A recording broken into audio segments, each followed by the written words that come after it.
What up? It's Jimmy from odds.com. We just broke down every single game on the NFL card starring Rob Bebenek, special guest, the Whale Capper. If you want to watch the whole video, it is exclusively on odds.com. Just hit the link on the bottom of the screen. It will take you right there.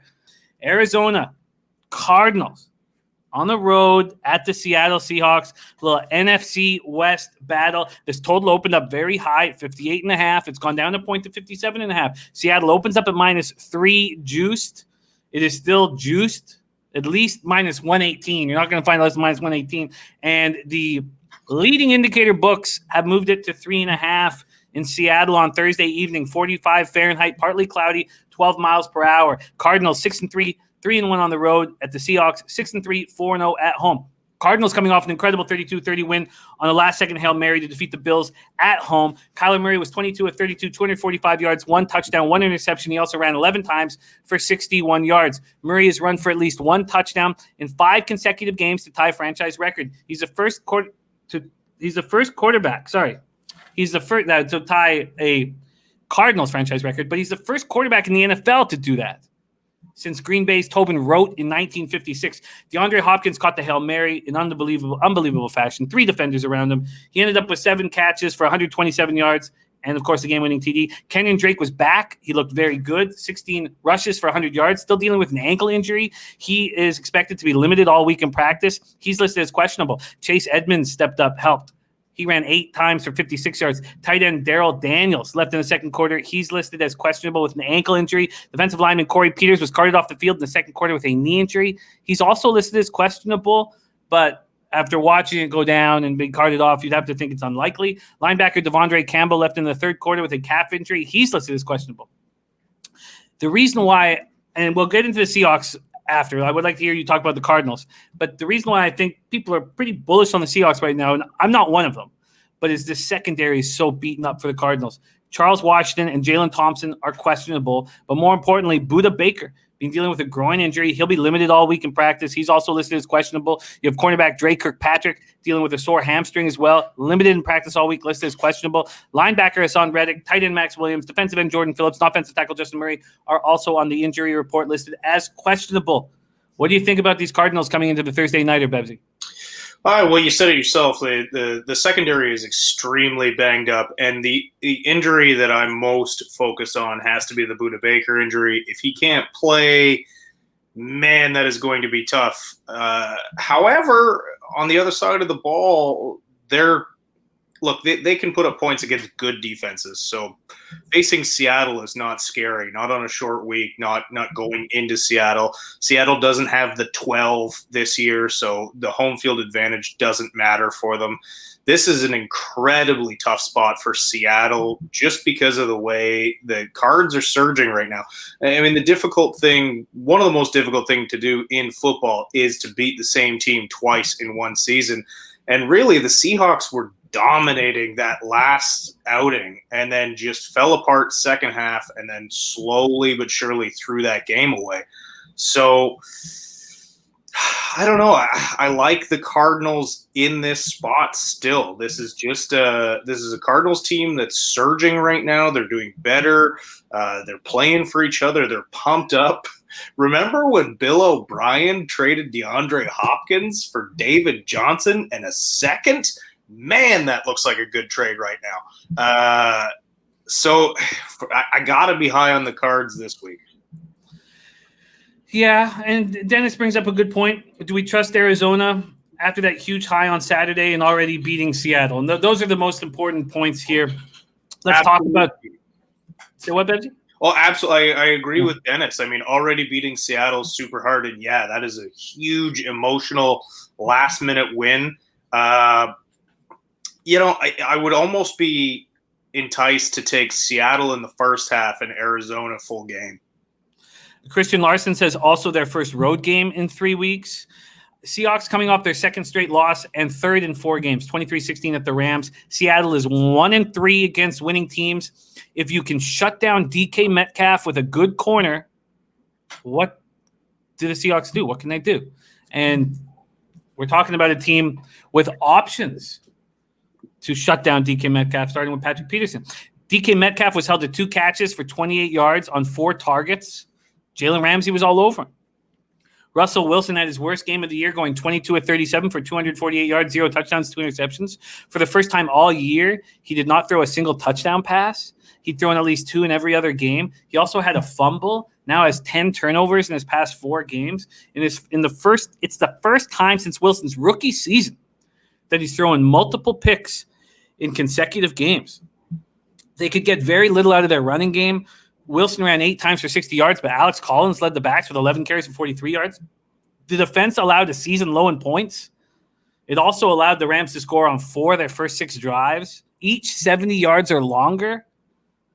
Seahawks continue to be on pace to allow the most yards in NFL history. Seattle was without their 2 top running backs, as we've been talking about often on this show. Starting center Ethan Pochik also out because of a concussion. Both starting corners did not play. Both running backs, Chris Carson and Carlos Hyde, remain questionable. I know there's people that believe Chris Carson will be back. I don't know. I don't know if anybody in the chat has any kind of like inside information or the latest information on Chris Carson, because I know a lot of cappers do think he'll be back. Both starting cornerbacks, Quentin Dunbar and Shaquille Griffin, were out. They need them back badly against DeAndre Hopkins. Pochich remains in concussion protocol, and the reason why there are some that believe that he will be in the lineup on Thursday is because Kyle Fuller, the backup center, sustained a high ankle sprain and is also questionable. Cornerback Nico Thorpe re-injured his groin Sunday. He's questionable. Linebacker KJ Wright dealing with an ankle injury. He's expected to go. I mean, the guy's just battles. He's a monster. Backup running back Travis Homer dealing with both a knee and thumb injury. He's questionable. Tight end Greg Olsen dealing with a foot injury. He's questionable. And then Tyler Lockett is a knee sprain. I know a lot of cappers are talking about it here in the chat, saying that Tyler Lockett will play. Defensive end Benson Mayowa remains questionable. These are 2 beat-up teams meeting on a Thursday. And I guess in that situation, okay, well, let's first off, if Chris Carson's not in the lineup and Budda Baker is good to go, we'll get some more information on Charles Washington and Jalen Thompson. But to me, I'd take the points here, especially if I can get 3.5. Now that bit me in the Bears game, waiting all week to get the 3.5. Robert Allen says Chris Carson will play. So let's talk about the Seahawks. What did you think of Metcalf being completely shut down? And do you expect Carson to be back in the lineup? And if so, does that make them the play? Well, I mean, I said this Tuesday of last week. If there's a corner in this league that's built to shut down Metcalf, it's Jalen Ramsey. Jalen Ramsey is a big, strong, fast corner. Now, Patrick Peterson was a big, strong, fast corner. He's lost a step. He's not the guy he was a few years ago. He's still incredibly talented, and most teams would want him on the team, but he's not where Jalen Ramsey is right now. I think he'll do a better job against DK Metcalf than a lot of corners have this year, which isn't saying much because a lot of corners have just been absolutely torched by him. But I do think he can slow him down a little bit. But I'm pretty sure Lockett's going to play. If Carson plays, that's huge because we have seen just how much Russell Wilson is struggling without a run game.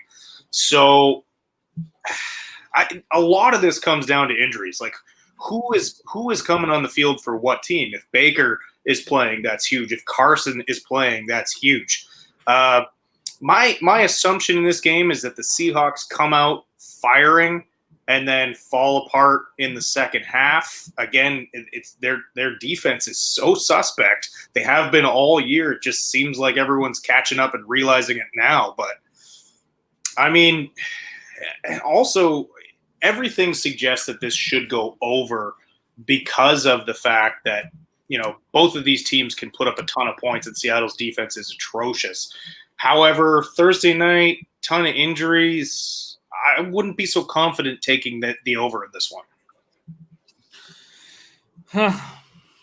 It's a tough Thursday spot. Are you going to continue your rich tradition of staying off Thursdays? I hate Thursday night football with a passion. So for that reason, I can't get on it. However, if I was to make a play, I think I would take Seattle first half and Arizona full game.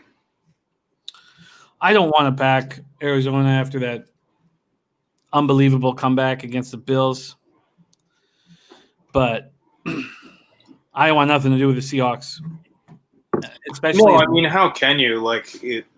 this is also a team that they gave up 2 first-round picks for a very talented 2 firsts and a second or 2 firsts and a third, I can't remember, for a valuable pass rushing safety. But you saw Adams is getting torched last week. He's not great in coverage. He's definitely not worth the ransom that they paid for him. But this is I don't know how that defense stops Arizona's offense. Yeah. And then, I mean, it's a ridiculously high total. I can understand why it's dropped, but it's a lot of points for a Thursday night game too. Teams, when they're beat up, they just come out sluggish, it seems. Well, I have to be honest. When this gets 3, well, what do I have to be honest? When this hits 3.5, I'm going to have interest in Arizona. I just think that this game is going to be tight. So, you know, the leading indicator books have moved it to 3.5, albeit at a plus line. So I don't want 3.5 at minus 125 or minus 130. I want it at minus 110. So I will wait and see. Here we go. That is the Thursday nighter. Again, no move from Bebsie. And I just don't want to let what I saw mess me up here on this conference battle, what I saw on Sunday. And it is.